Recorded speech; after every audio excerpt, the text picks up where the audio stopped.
Hallo und herzlich willkommen zur ersten Folge von No Brain No Gain, dem schnellen YouTube-Quiz. In den No Brain No Gain Videos haben wir für euch ein paar interessante Fakten zu den verschiedensten Themen zusammengesucht. In dieser ersten Folge geht es um das Thema Erde. Um das Ganze für euch interessanter zu gestalten, haben wir uns für euch Folgendes überlegt. Wir stellen eine Frage, ihr entscheidet euch für eine Antwort, wobei ihr 7 Sekunden Zeit habt, darüber nachzudenken. Wir lösen das Ganze auf und geben euch eine kurze Erklärung mit einigen Spaßfakten dazu.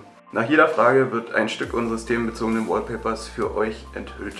Wir wünschen euch auf jeden Fall viel Spaß beim Mitraten und eventuell kennt ihr den einen oder anderen Fakt noch nicht. In dieser Folge möchten wir euch auf eine kleine Weltreise mitnehmen. Zuerst besuchen wir den kleinsten Ort der Erde. Danach geht es zum höchsten Wasserfall, um direkt danach herauszufinden, bei welchen frostigen Temperaturen manche Menschen leben. Als viertes geht es die längste Straße der Welt hinunter, um dann in den salzigsten See der Erde zu tauchen und zum Abschluss in ein Land, in dem die Sonne nicht untergeht. Los geht's mit der ersten Frage. Wo liegt der kleinste Ort der Welt? Wäre das zum Beispiel Grönland oder Finnland, Neuseeland oder Kroatien?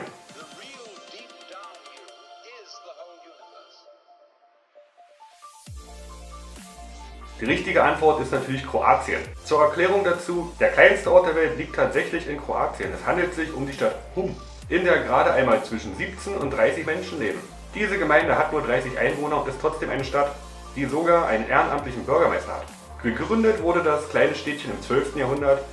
Für Touristen gibt es hier jedoch ansprechende Architektur und lokale Spezialitäten im einzigen Gasthaus der Stadt zu entdecken. Solltet ihr mal in Kroatien sein, schaut es euch auf jeden Fall mal an. Weiter geht's mit der folgenden Frage. Wie hoch ist der höchste Wasserfall der Erde?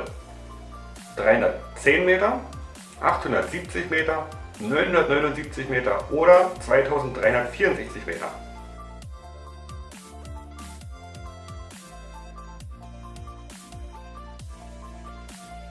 Dann kommen wir zur Auflösung. Der höchste Wasserfall fällt ca. 979 Meter in die Tiefe.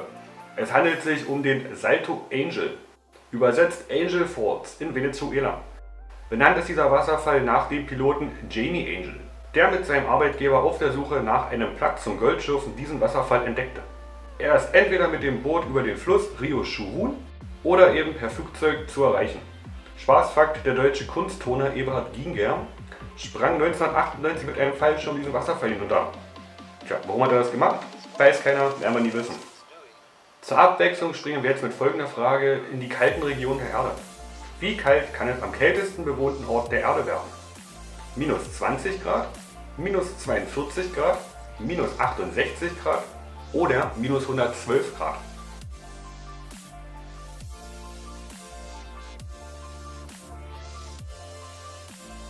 Beim kältesten bewohnten Ort der Erde handelt es sich um das Dorf Olmjakon in der Russischen Föderation.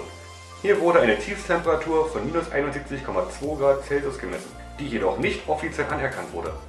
Die Temperatur von rund minus 68 Grad Celsius oder genauer minus 67,8 Grad ist offiziell anerkannt. Diese extrem kalten Temperaturen kommen hier zustande, da der Ort durch Gebirge von warmer Luft abgeschirmt wird. Das führt übrigens auch dazu, dass hier im Sommer auch Temperaturen über 30 Grad Celsius erreicht werden. Damit kann es innerhalb eines Jahres zu einem Temperaturunterschied von fast 100 Grad Celsius kommen. Und weiter geht's auf die längste Straße der Welt. Auf welchem Kontinent befindet sich die längste Straße der Welt? Australien, Afrika, Asien oder Amerika?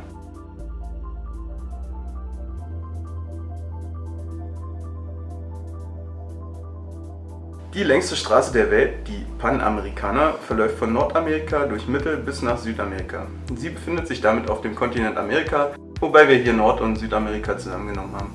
Es handelt sich bei der Panamericana um ein Netz von Schnellstraßen, wobei die längste Verbindung von Norden nach Süden knapp 25.750 Kilometer lang ist.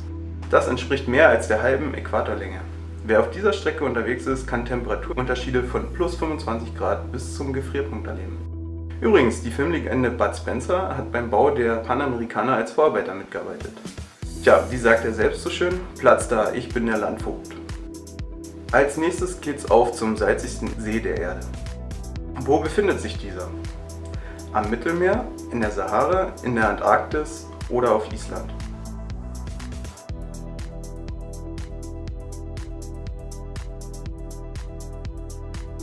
Tatsächlich befindet sich der salzigste See der Erde nicht, wie man annehmen könnte, in einer heißen Region der Erde, sondern in der Antarktis. Es handelt sich um den Don Juan See, der nach den Hubschrauberpiloten ihn entdeckt haben, benannt ist. Der See enthält um 40% Salz und damit etwa 7% mehr als das Tote Meer, an das man bei dieser Frage wahrscheinlich als erstes denkt. Dieser extreme Salzgehalt führt dazu, dass das Wasser im Don Juan See auch bei den arktischen Temperaturen flüssig bleibt, also ein Zufrieren verhindert. Schade, dass dieser See nicht in einer warmen Region liegt, da man bei diesem Salzgehalt im Grunde nicht schwimmen muss, sondern sich im Wasser treiben lassen kann. Aber dazu gibt es ja noch das Tote Meer. Zum Abschluss dieser Folge geht euch hoffentlich ein Licht auf, und zwar mit folgender Frage. In welchem dieser Länder geht zeitweise die Sonne auch nachts nicht unter? Simbabwe, Norwegen, Japan oder Kambodscha?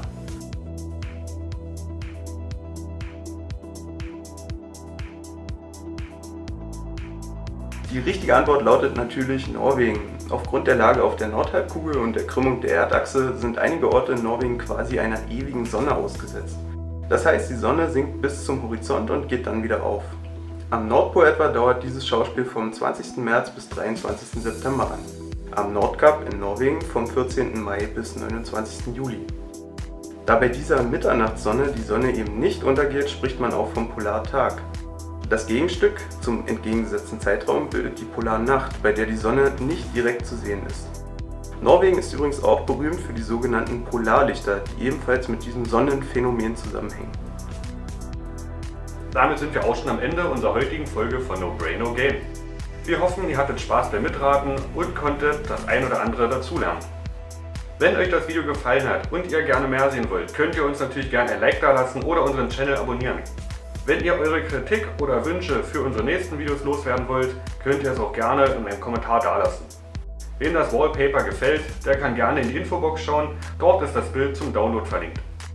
Wir freuen uns, wenn ihr beim nächsten Video wieder am Start seid. Bis dahin, reingehauen! Reingehauen.